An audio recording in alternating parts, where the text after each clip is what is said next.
Oh yeah, my sound's off. Good job. Good job someone reminded me. All right, thanks for that, Ragnar. Okay. that was an omni shambles. I cut it off halfway through and then my mic wasn't working. Brilliant.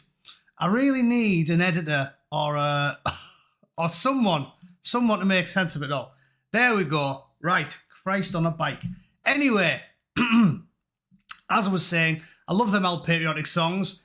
They remind me of a day when the world made sense. I need to fix my banner because the BBC Spews one isn't up. Let me just figure that one out. Crikey, there's too much shit going on back here. I need to get a professional. I need to get a professional to assist me. There we go. Although, you know what? I can't do the BBC anymore either until I get a VPN sorted out. It doesn't stream properly when that's on. So we'll have to just do The Guardian. Someone give me a good tagline for The Guardian. What rhymes with The Guardian? You have to be a retardian to want to read The Guardian. Doesn't roll off the tongue quite as well, does it? Anyway, so there's loads of good stuff to talk about. It's been a busy week. Absolute chaos all over the place. But welcome to the BBC Spews. I'm doing my best. All right. First things first. Before we start talking about this decapitation and dismembering in the formerly civilised United Kingdom, let's discuss the big story that I started making a video about. It'll take me an hour to edit it. I'm convinced this is going to be a viral smash, despite the best efforts of YouTube to hide the facts, because I stumbled upon what must surely be the gold standard for two-tier justice in the United Kingdom. All the stories, anyone, me or Paz or We Got a Problem or anybody else, Sargon, all the stuff everyone's covered about two-tier justice pales into insignificance when facing the story that I uncovered today. It mind-blowing. I stumbled into it by accident because I started reading this piece, which is intended as a puff piece about the fact that the British government should be spending more money on FGM treatments, right? And it's a puff piece saying like, oh, these British women are getting failed because we'll call it fanny plastering, right? I don't know the technical term. We'll just call it fanny plastering, right? So after you get your gusset butchered by a relative because they're a total savage, right? Apparently there's like 3 different levels of, what would you call it, damage. And all the NHS only offers treatment for the 3rd level, like the highest level. So the British government will pay for fanny plastery if you've got an absolute butcher's bucket down there, right? But they won't if it's like the other 2 levels. So they're making this big song and dance about it, saying, oh my God, we're failing everyone. It's outrageous. It's disgraceful. We need to sort it out. And I was going to just simply make a piece about, following on from one of my old popular videos about face melting, where I correctly pointed out that it's an imported problem. Nobody ever melted a woman's lips off. In the 1960s, a bloke from Slough wouldn't give the missus a face like a plasterer's radio just because she spurned a marriage proposal. It's an entirely imported problem. And I discussed that at length. This was going to be a puff piece talking about a dissection of this puff piece, saying how we have to spend even more of our money to help people who have imported a problem and who are victims of their own family. And you know what I stumbled across while I was making it? And this is what the video evolved into. So I'll edit it, I'll release it in about an hour, and I won't belabor this point or it'll make it very boring. But I stumbled across it while I was going through all this stuff. That apparently the estimation is that there's been 170,000 victims of it, right? But, and this is when I put 2 and 2 together, I went, hang on, there's been 170,000 victims. And this piece is all about how it's the taxpayers' problem because all these women have to crowdfund the treatment. It says, look, they have to crowdfund treatment. And then it clicked in my head and I was like, hang on, if everybody knows this is happening and there's 170,000 victims of it and it's so popular and well known they're even crowdfunding the treatment, Why does nobody get prosecuted for it? So I Googled prosecutions. Hang on, let me just bring that up. Prosecutions for FGM in the UK. And there's been so few of them that there's only ever been 3 successful convictions. One from a Ugandan in 2019, one from a bird in 2023, and one from geezer in 2024. So there's 170,000 plus victims. Everybody knows it's happening because of all this crowdfunding going on. And nobody's nobody's getting arrested for it. It's unbelievable. It's the motherlode of the two-tier justice system. So we're letting them rattle the cousins, right? They're all relative rattlers, all of them. They're all folding up the cousins. And they're also hacking the little girls' lady gardens up with a meat cleaver, yeah? Treating the little girls' fannies like a overcooked Sunday roast, yeah? Come on, you bastard. You got to go through it with a, go at it with a bread knife. And the British government's going, fine, innit? It's mental. It's absolutely mental. And I was thinking, isn't this hilarious as well? The liberal left go, oh, we're the feminists, we're the nice ones, we care about the women's. Shouldn't they be bothered about the fact that 170,000 birds have now got a backy pouch like boiled leather because the male relatives are brutalising them and nobody gives a single shite? Nobody gives a single shite. It's actually unbelievable. So that's brilliant. I'll release that in an hour. It absolutely blew my mind. Absolutely blew my mind. Got some poor young lass has got a fanny like a dry shredded wheat, like a 3-week-old stale scone, and the government doesn't give a flying shite. Don't care. No. It's a culture. It's a culture. I think we don't want to get involved in that. Oh, but what's this? Some bloke said a perfectly reasonable quip on Twitter. Kick his door in. So watch that later. I won't belabour the point. Let's talk about a few more good ones. There was another story someone sent me. Let me have a look at this one. It was like 7 let go by the police because there was too many of them. It's like, what do you mean there's too many of them? It reminds me when my mate Bonesy, he was working on the golf course in Borough, pitch and putt. Obviously it's in Borough, so it's a shithole and it's full of hooligans. And he was working on a pitch and putt when he was a teenager. And he said loads of skinheads turned up on motorbikes doing donuts and wrecking the golf course. Just like 10 pissed teenagers just smashing the shit out of everything. And he said he rang the bobbies and he went, yeah, there's a load of skinheads destroying the golf course. And he said the copper went, yeah, we can't send anyone. He went, what? They were like, nah, got no one. He went, what do you mean? Got no one? I'm not ringing a pizza. They're destroying the municipal golf course. What do you mean you've got no one? And the copper went, it's a Saturday, innit? We're at the football. It's like, oh, okay. He's like, they're all at the football. And he went, yeah, phone back in a few hours. Bang, hung up on him. He was astounded. He was like, what? So they don't police that. They won't go anywhere near ethnic-related crimes. Not a peep. But if you tweet the wrong way, they'll send 20 blokes round your house. So it's mental. And this week there's been so much stuff, I couldn't even keep up with it all. Trump in Scotland's going to have to take a back seat. All I'll say about that is there's a massive amount of protests because stupid pinko lefties are jealous of the fact that Trumpy Bear has got immigration down from 390,000 people a year to nout in a day. Because it's that easy. How many times have I made this point? If the government wanted to sort immigration out, they could do it in an hour. In an hour. We've already got a navy and an army, and we've got drones, and we've got soldiers that could stop it in an hour. Trumpy Bear proves it. Because when Biden was in charge, we were getting swamped by those 20 million illegals coming in 4 years. And then he rocked up, signed a bit of paper, and the next day we went down from 400,000 monthly crossings to 200. Ring of steel. So it's on purpose. It must be part of some nefarious plan, because it can't be a coincidence that it's everywhere.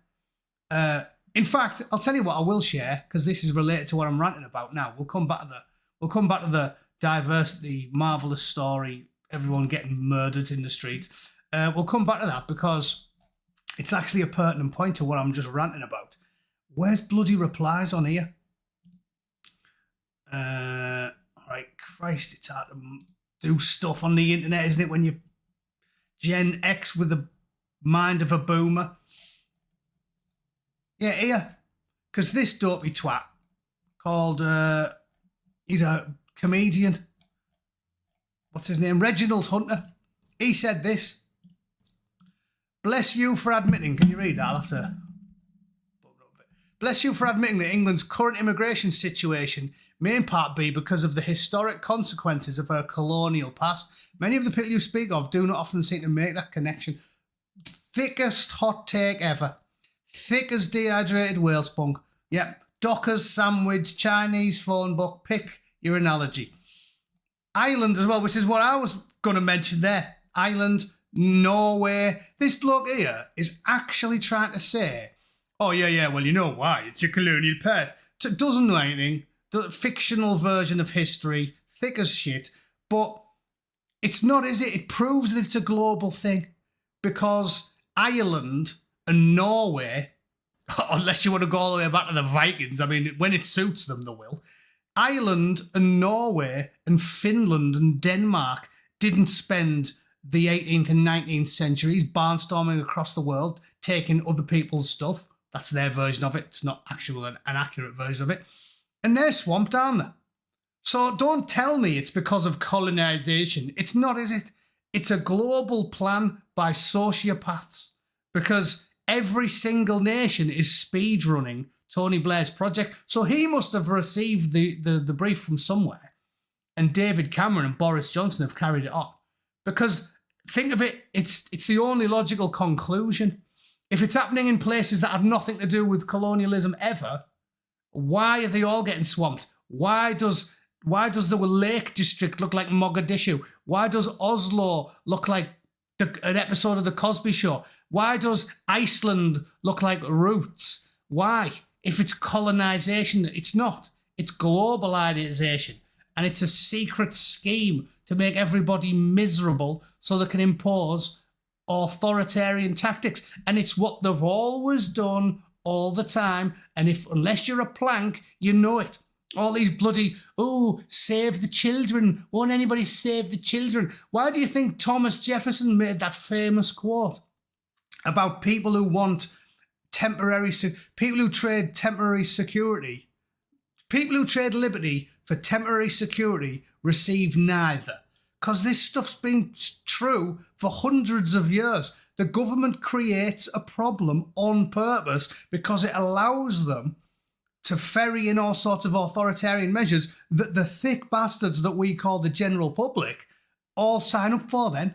They go, oh yes, keep us safe, make us have an ID card, make us have CCTV on every street corner, watch what we're doing on the internet, make me need a passport to get on a porn site. If you can't even fling yourself around your bedroom, you're a free man.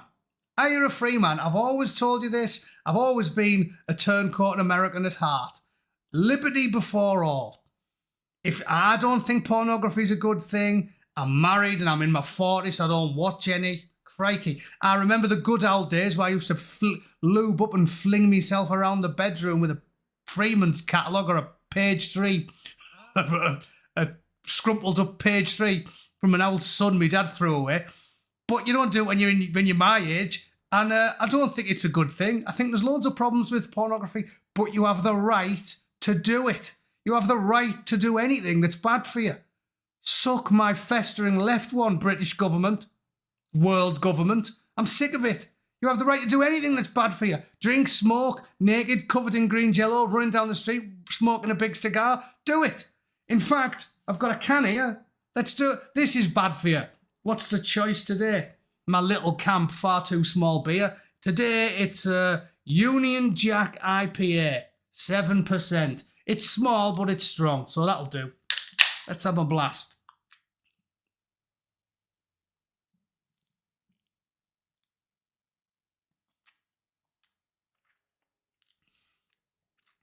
Eight out of 10, that. It's a banging IPA.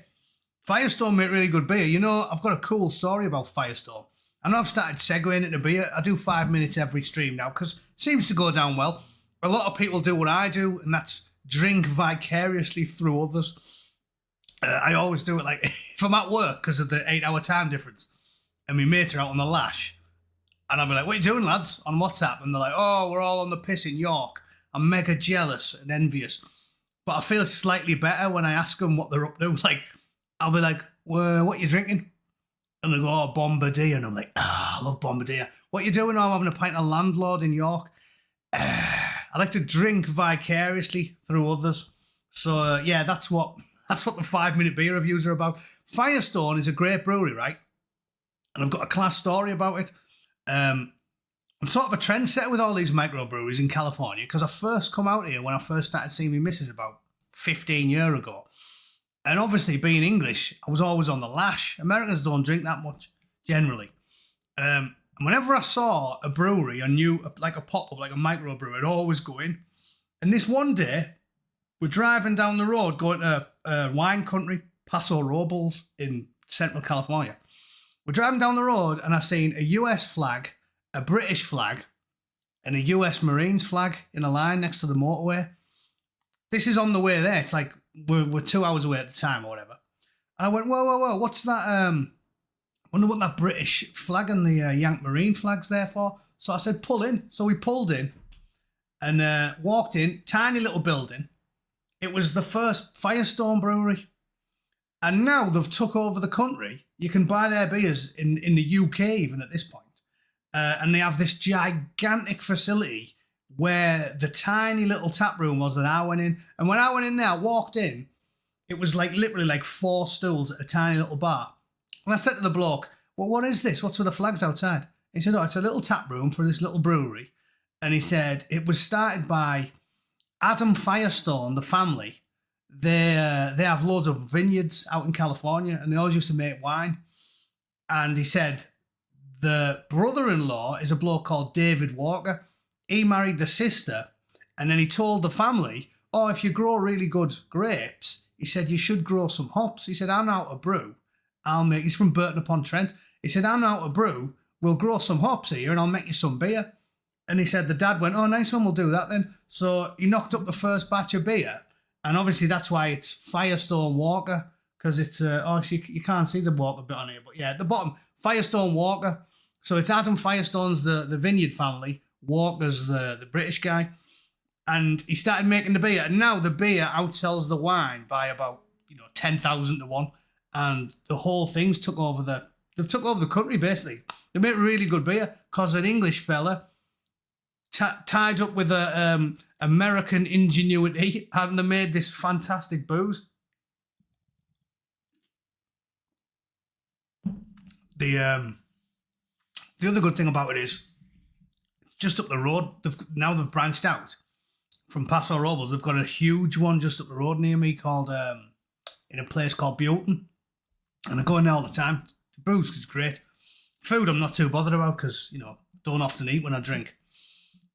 Anyway, went on a tangent there. So let's talk about this moron. So this is what they're saying. Oh yeah, it's colonial past because it isn't colonial past because it's happening in Finland, it's happening in Denmark, it's happening in Ireland. It's an evil scheme by the globalist sociopaths so that everyone's terrified all the time and everyone will sign up for all of the shite they want to do, which is cameras everywhere, monitor all the time, watch your internet, digital currency, the works.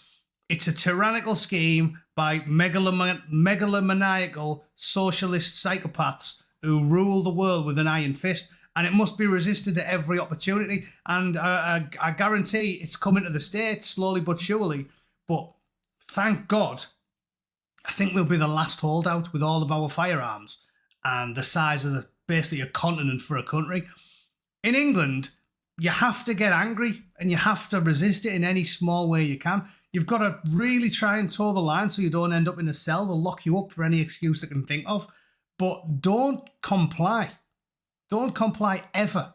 Ever. I will never, ever, ever play the game now. I will not. I will not assist the police. I won't help the government in any way.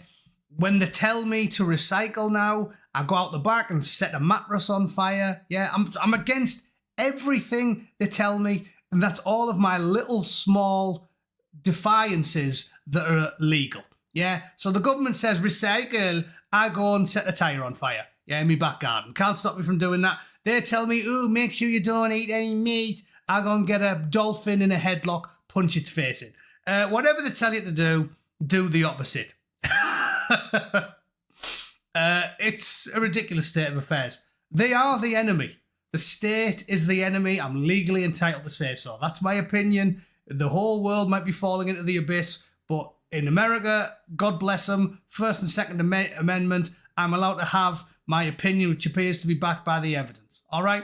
So, first story we can talk about, leading on from what I've just led with, is obviously the government is importing thousands and thousands of terrifying, hairy-ass men who love hurting, torturing, abusing, and yes, killing British citizens. They lop off heads in parks in Reading. They roger tens of thousands of little girls above greasy kebab shops all across the country, but only in the poor areas because politicians want to be safe. And yes, they dismember and decapitate pensioners and carry their body parts through the middle of the town. And just like the aforementioned FGM hijinks, the government lets it happen. Because they don't care about you or your children. No, definitely not. And all of the stories from the last 2 decades prove it. This fellow goes by the very English name of Justin Andres Mosquera.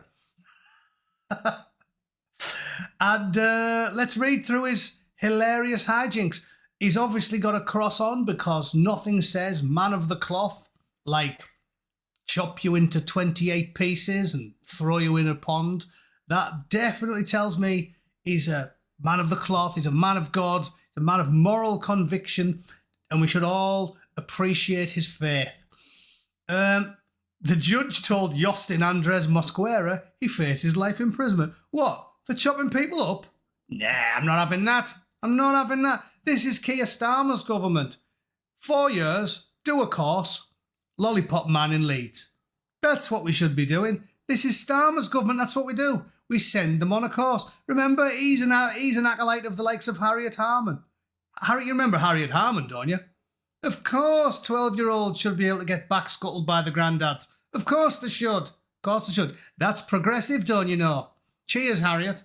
Yeah. That's ridiculous. Why can't I block these children? Ooh, my moderators are failing. Let me do this. Ban user and delete. There we go. Bosh. Easy. I'll do another one. Bosh. Come on, mods. Keep up. Delete. Put user in tab. Ban user and delete comment. Bosh. There's another one. Here we are. I'll get on it. You're a mod, Sadwings. You should be able to. I just did it. You click the little 3 dots next to the name and then they disappear. It's easy. Unless it's just doing it for me. Anyway, I thought they've all gone now. Jake, you're getting banned as well, unfortunately, mate. You're spamming my chat. There you go. Gone. Are we sorted now? Mr. Bootneck, you have a troll. Yeah, well, at least it's not Silicon Valley doing it. James Smith, get rid of him. Bin him. Come on, mods, do your job. But not heard back scuttle for years. Well, it's Chubbs, in it. There we are. James Smith, he's gone as well.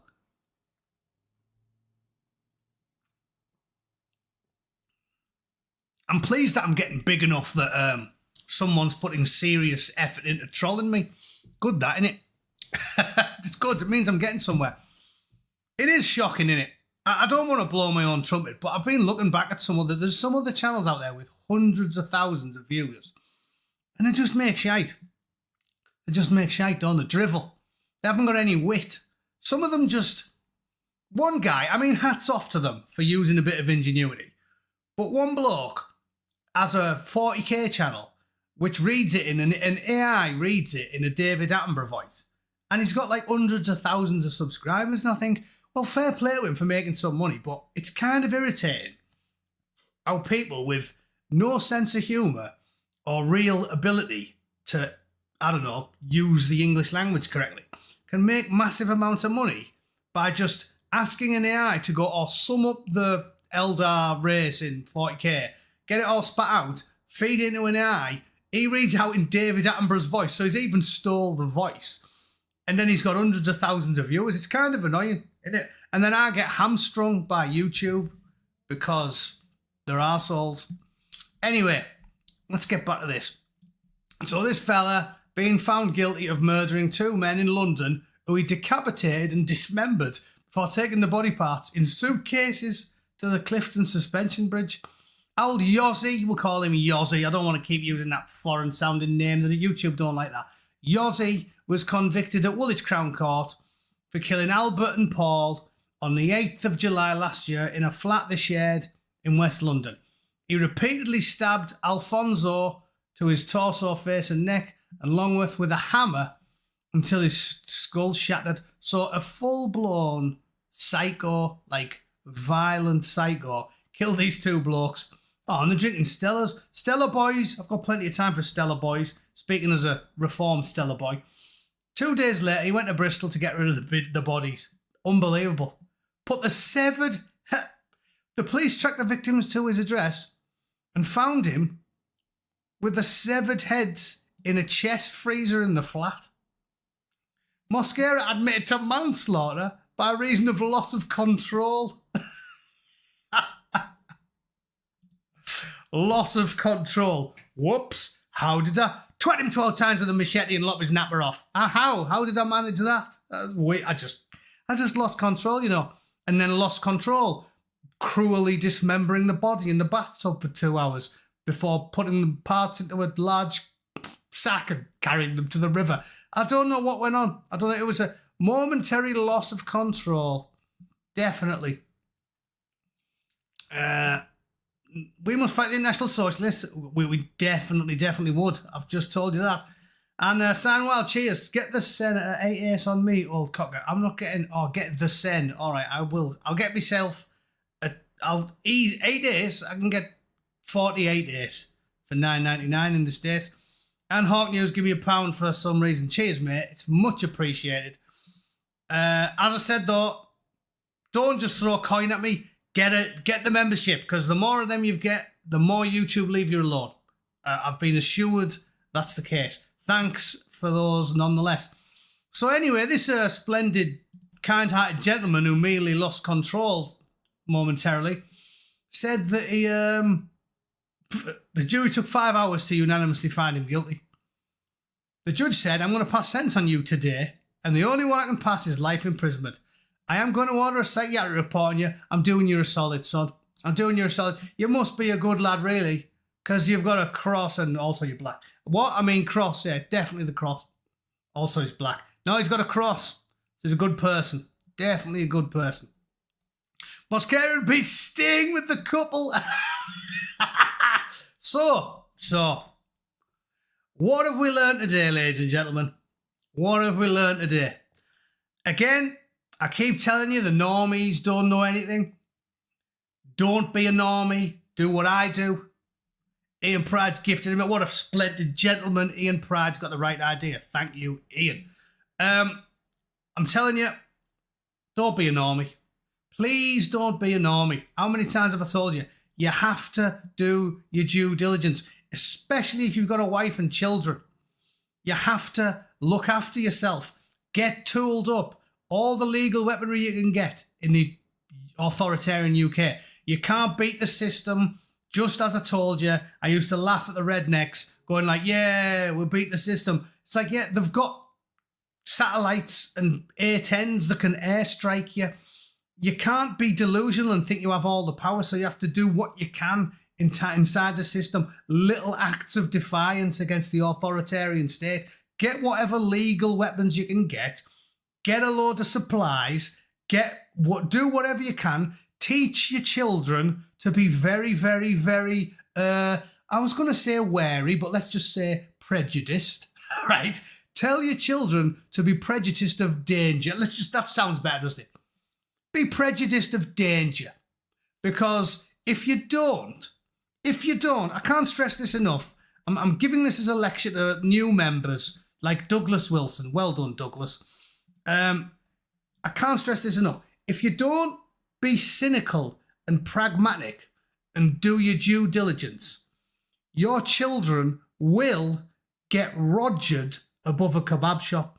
If you raise them with this namby-pamby, pinko, yay, sunshine and rainbows type malarkey, to quote Joe Biden, malarkey, they will get folded up like a deck chair and ragged like a terrier's toy above a greasy kebab shop, because they'll be told by the school and by the education system and by the government and by the BBC and by the radio and by Silicon Valley and by the media that not only are all these men very, very honest and decent and nice, they'll be told that they're better than daddy, they're better than grandpa, because grandpa's a colonizer. Daddy is a phallocrat, a penis-wielding oppressor, right? They'll be told that Akbar Jafari, he's a good fella and he's never done anything wrong. You should trust him when he lures you up the stairs with a can of cider and a pint of Rohypnol. Bring your family members up to be paranoid. Only the paranoid survive is a good axiom from the aerospace industry, especially doing what we do. Only the paranoid survive. Well, only the paranoid have a daughter who doesn't have a minge like an axe wound in a silverback's back, right? Only the paranoid survive. Do everything you can. I'm telling you, it's an American thing that's really rubbed off on me. Sadwings is the man to see for advice on this. Be a prepper. Be a prepper. You probably can't get a large amount of land like the Woodlander. Go and support the Woodlander initiative. I'll give him 20 quid a year or whatever it is. I'll set up a direct debit. Do everything you can. Do your due diligence. Try and prep as best you can. Tell your daughters and your wives to be paranoid. You have to be paranoid, not just of the government, but of individuals. And the thing is as well, and this is a point I really feel like I have to make to newcomers to the channel who think I'm bad-tempered and vitriolic. I mean, I am slightly, but really the name was just, a whim. Angry about the news of the day, make a channel. Angry about the news today, Bootneck, angry Bootneck. I didn't think about it too much. I'm not a bad-tempered person, and I'm definitely not a people person. Every person I work with, one of the lasses in the canteen said to me the other day, like, how long have you been here? And I was like, 2 years. And she said, I thought you'd been here like 20 years, the way that everyone talks to you. It's like you know everyone in the building. And it's like, because I'm as sociable in life as my online moniker, like, I'm a people person. I like people. I'm always chirpy and friendly and happy to talk to people. My brother thinks it's weird. Like, I will walk into a pub when I'm sightseeing back in the UK now, sit down, and within 2 minutes I'll be talking to someone. I'll just think of something to say. My wife said it's weird. She thinks it's like almost rude. But I told her, people like talking. And in this day and age, when everyone's a shut-in and a social outcast, and we've gone through lockdowns and all of the Silicon Valley ruining people's brains and all these apps, people like it. I said, have you ever known anyone tell me, oh yeah, would you mind? I'd rather be on my own. Like, it doesn't happen. Every time I go out, I strike up conversations with strangers. I'll just say, all right, how's it going? You having a good weekend? And we just start talking. I can just do it. And people like it. At no point should you think all the advice I'm giving you is a result of me being a pessimistic, cynical hermit. It's not. But you can be risk averse, and you can be diligent, and you can be aware of what's going on around you without being a shut-in and a miserable bastard. I'm not a miserable bastard. As I've said, being a grown man, I'm not even that risk averse. Like, I'll happily get on a London bus, sit next to a Puma trackie, and then try to be his mate. And in the back of my mind, I'm thinking, he's more likely to be, a regular at Alan's snack bar or an adherent of Abu Hamza's, but maybe he isn't. I'll always try to get on with them. I'll go, all right, mate, how are you doing? And if they're a miserable bastard, or they have a hissing backpack, or there's 20 of them, then I won't do that. But you can teach people to be sensibly, reasonably risk-averse without it ruining your life and turning you into a miserable bastard. Like, just, there's no need for it. But you're not doing your due diligence if your kids aren't a little bit risk-averse. They don't have to be paranoid or terrified, but they do have to be streetwise. And your wives and kids will thank you for it if you keep them abridged of events. Because all this stuff is lunacy. That paragraph right there.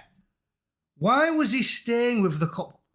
Why, by all that is holy, why did two openly gay pensioners, so they're not going to be able to overpower him, are they? Why did two openly gay pensioners invite a burly, much younger African man who they knew nothing about into the house? Are you mental? Are you mental? I could deal with a burly African man on account of the fact, first of all, I'm hard as nails, right? I'd give him so many combinations, he'd think he was a safe. Roundhouse kick his lips off. All the good ones, yeah. And I've got a large amount of firearms. So I could do it. But if I was 70, I wouldn't. And even now I wouldn't, just because there'd be a lot of paperwork when the paramedics removed him from my house in a bucket. All right? So even I wouldn't do it. Even I wouldn't do it. Why would you do that? Why? Because they read The Guardian. That's why.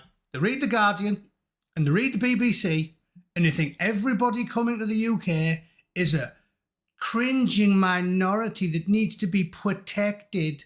They're fleeing war. They have to be protected. They aren't. They're the ones doing the war, you dopey twats. I mean, sorry, shouldn't speak ill of the dead. They're the ones doing the war. God rest your souls, gentlemen. It's them doing it. The reason Salman Abedi scattered a load of women and children up against the side of the Manchester Evening News Arena is because Salman Abedi's parents were both well-known regulars at Alan's marvellous snack bar with a penchant for violence. And they moved to the UK and we knew that's what they thought. And everyone knew that's what they thought, but we did it anyway because the British state is partaking in this Machiavellian evil globalist scheme to allow us all to be monitored 24/7 by making us terrified and importing criminals. That's why. They knew the parents were pure evil. They knew. And Philip Rutnam banned me on Twitter, blocked me on Twitter years ago, knew that the parents were a threat to you and your wives and your families and your children, but they let them in anyway. And they give them a council house. And you and I, via our taxes, fed them and clothed them and housed them. And then whoops, two well-known regulars at Alan's Snack Bar, massive fans of Abu Hamza, they all of a sudden reared two full-blown ISIS advocate weirdo children, only one of which lived to see the inside of a prison cell because the other one scattered himself and a load of innocent people up against the side of a building. So, that's the crack. What do you do with that? What do you do with that? It's a crazy state of affairs. But it's on purpose. And we tolerate it. Yeah, the same thing that makes me exasperated does also make me proud. Because English people do have a stiff upper lip. The ability of the British, especially the English, to have a sense of humour in adversity. That's my bread and butter. I was joking about this last week at work because there's a co-worker of mine who is, for want of a better term, an absolute fuckwit. All right? And she seems to freak out every time there's anything even remotely akin to what they would call a crisis. Like, oh my God, we might skip launch because we have to do a rework on this piece of work. But it's like, I've been there 2 years, we never have. Not once. So, not concerned. Whenever they start flapping, I go, yeah, not a big deal, really. And I was making the joke last week to my boss saying, you know, the worst day I ever had in Afghanistan, not even the worst, wasn't that much of a bad day because I didn't get shot. But the worst day I ever had in Afghanistan, sad wings, whipping out the Bootneck member, get in. Grab them boys, grab them while they're hot, keep Neil off my back. I outlived my last nemesis, but I'm still in a competition with the new one. The worst day ever in Afghanistan, right? We were doing advanced to contact patrol, come under heavy enemy fire. Within about a minute, we had 3 guys shot. We had all 3 of them getting emergency evac across open ground. We were putting in covering fire as best we could. Suddenly, I looked to my right. I seen the whole hillside erupt in gunfire. Like they were accurately firing at the guys trying to Kazavac, the 3 blokes who'd been shot. The whole hill erupted in gunfire and they dropped the casualties and all of them, stretcher bearers and casualties, are like rolled down this hill. It was massively kicking off. I looked to my right and seen this and was like, holy shit. We're in bother here. Started trying to put effective fire back towards the gunshots that were going towards the guys trying to do the casualty evacuation. Suddenly, godsend, Apache turned up, smashed the hellfire into the compound the gunfire was coming from, and then it erupted from about 5 other locations. And I'm on a compound roof. I know these blokes are in a wadi, and I'm basically getting shot at by about 6 different positions. It was like all the points of the compass we were getting victualled up from. Gunship starts putting the rounds down, smoke everywhere, blood all over the place, total chaos. And even then, nobody didn't seem like they were too alarmed by it. And then I told my boss a day before yesterday, I was like, you know what? When I was on that compound roof in Afghanistan and we were getting victualled up from 10 different directions, I still didn't feel as stressed out as apparently some people in this organisation get when they think we might have to push a launch. Like as if, I don't know what they think's going to happen to them. They're going to get strapped to a rack by the boss. It's very weird, but we never lose our sense of humour. I've always got the ability to have a crack. I don't care what's happening, because to me, unless someone's physically trying to rip my jugular out with their dirty Afghan fingernails, I don't think I'm having a bad day. And the British, made famous by that iconic photo of the woman having the tea. In fact, shall I show that picture because I love it? Made famous by that iconic photo. That type of thing is what fills me with pride. It doesn't matter what they do to us.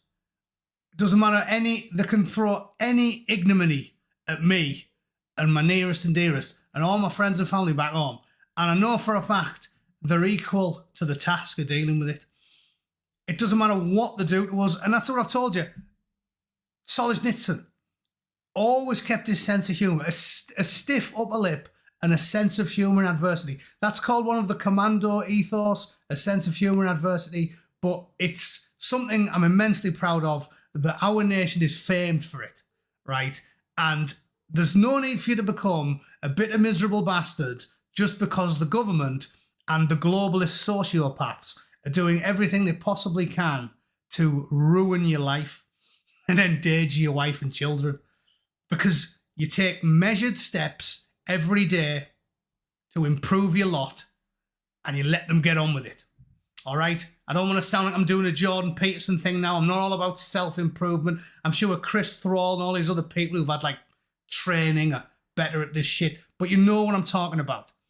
There is nothing that can do to you that should drive you to go wild with an AK-47 or a meat cleaver and get yourself sent to prison for a very long time just because the government are brutalising you. You take it with a stiff upper lip and you mock them endlessly.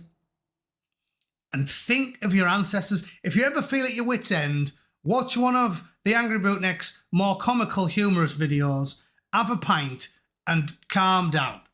Because seriously, there's nothing you can't deal with. Your forebears used to do 70 hours a week in the coal mines and they went ashore in D-Day, and some of these people you'll see online like, oh my God, I can't deal with this. You can't deal with it. You can't deal with it. Just rip the piss out of them. And also, I'll finish up with that. Someone tell the rest of the right online, will you? Because, again, I know I disagree with loads of you. I've made the point that I'm very pragmatic and I'm still flag waving for Farage because there's no alternatives that can get anywhere near him in the polls, not even close. If things change, then I will. I'll switch allegiance. If it looks like Rupert Lowe starts a new party and they start getting into double digits in the poll, then I reserve the right to switch allegiance and try and make that happen. But even if you disagree with Farage, and I do feel like most people that I'm pally with don't do this, like Rags and Jack don't spend all day whinging about Farage. Like, even if you disagree, just ignore him. Like, leave him to do his thing. And if he comes undone, then so be it. But don't waste your time. It's the point I'm trying to get across. People like Academic Agent, who I follow, or Morgoth, they seem to spend as much time slagging off Trump and Farage as they do full-blown socialist degenerates. And that I don't understand. I understand why a lot of people don't want to get on board with Farage. You don't have to flag wave for him. You don't even have to promote him. But don't spend half your time whinging about Farage. We're supposed to be helping. If you don't have to be part of the solution, if you don't think he's part of the solution, but you don't have to be part of the problem. If you devote hundreds of hours of your YouTube channel to slagging off Farage, that's you are hindering. Maybe just concentrate on the BBC and the Guardian and Owen Jones and Keir Starmer and Angela Rayner and Diane Abacus and any one of the myriad other overt aggressive threats to your liberty, and just leave Frogface to it. That's where I disagree. You know what I'm saying? Farage is, yeah, he is. And I'm not saying he's perfect. I'm not even disagreeing with that sentiment. I'm saying don't waste your time hammering him when you can be picking on the actual left. Even if you think Farage is, a lot of people call him, controlled opposition. Even if you think that, I'd rather you concentrate on the open, out, constantly indoctrinating your children opposition to controlled opposition. Do you know what I mean? Controlled opposition is like, oh, he says the right things and it's part of this devious plan to neuter the actual right. Well, that's better than going to your school and telling all the 8-year-olds they should be sucking their granddads off. This is the alternative. Don't concentrate on the controlled opposition. Concentrate on the actual overt kiddie fiddlers and brainwashers and indoctrinators that want your kids to grow up to be absolute perverts. It's weird that he gets as much ire as the left. I don't understand that. Anyway, shall we do something else? What else have I got that's worth talking about? Let's have a quick look.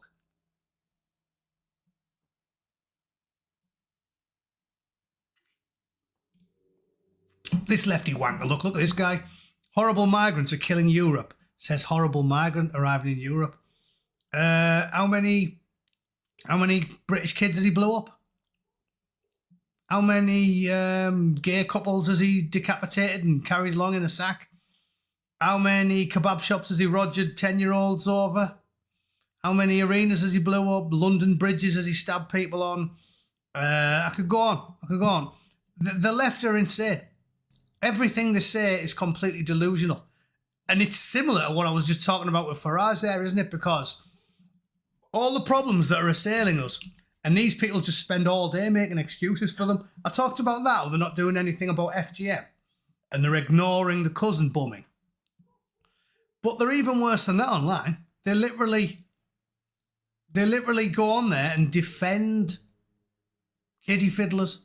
Like, there's something I didn't think I'd see coming. I consider myself relatively prescient because I try to, pay attention to what's going on in the world. But definitely didn't see that coming. Definitely didn't see grown men going on social media and actively informing everyone that they were defending kiddie fiddlers. That's something I didn't see coming. No. Mental. There was also a story about an old geezer getting rogered. Did you hear that one? I put this post on my Twitter the other day. It's unreal, but I'm almost as angry about this as the old fella getting bummed. We need millions of deportations. The absolute savages. Look at this. Lilani Downing, this actually made me cry this morning. These people have taken a wild goose. They just carry it by its wings. They're just going to kill it and eat it. I go up the lakes near me to fill the wolf geese and the ducks, and they're so tame they come up to you. There would have been a fight in that lift if I was there. I'm not going to show you the video because YouTube will use it as an excuse to bin me. They're just barbarians. Barbarians. Everything assailing the UK now hails from the globalist mass migration policy. Every single aspect. They need to deport millions of them. Millions of them. It's unbelievable. Yeah, quoting Trumpy Bear there. It is. It's unbelievable. I'm absolutely astounded at what's gone on. And people aren't angry enough about it. Thanks for the £2, LJD. Cheers, mate. It's mental, innit? As I said, I've heard it many times before. Don't let it get you down. Don't cry about it. Make a joke about it. You know, like what's some food-related immigrant joke? Like, you know, I was in bed with me Thai wife and I said, oh, I fancy a 69. And she said, if you want one of them, you get out of bed, you cook it yourself, knobhead. Stuff like that. You can always laugh about it.